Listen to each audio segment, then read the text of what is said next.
আপনারা দেখছেন পশ্চিমবঙ্গের জনপ্রিয় নিউজ পোর্টাল চ্যানেল ভারত বিকাশ নিউজ এক্সপ্রেস।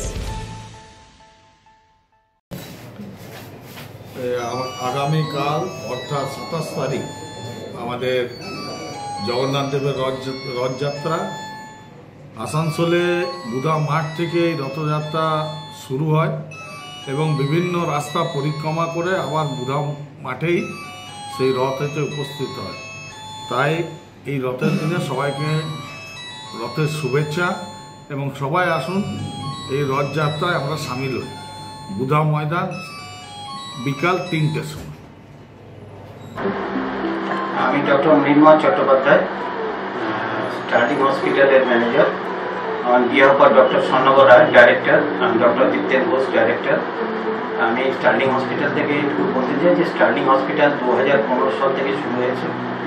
একটা মাল্টি স্পেশালিটি হসপিটাল। এখানে সব ধরনের ফেসিলিটি হসপিটালে হয়। ধরুন মেডিসিন আছে, মেডিসিন আমাদের আইসিইউ আইটিইউ আছে, তার সঙ্গে orthopaedic, gynaecology, surgery, paediatric, NICU, total facility যেমন একটি মাল্টি স্পেশালিটি হসপিটালে থাকে সেই ফেসিলিটি আমাদের এখানে আছে। আমাদের এখানে সব ধরনের ডাক্তারবাবু আছে, যেমন কার্ডিওলজিস্ট আছেন, মেডিসিনের ডাক্তারবাবুরা আছেন, সার্জন আছেন, গাইনোকোলজিস্ট আছেন, অর্থোপেডিক্স আছেন, ভ্যারিয়াস অফ ডক্টর যারা রেপুটেড ডক্টর আসানসোলে তারা এখানে এসে প্র্যাকটিস করেন এবং আমাদের আইপিডি সার্ভিস দেন।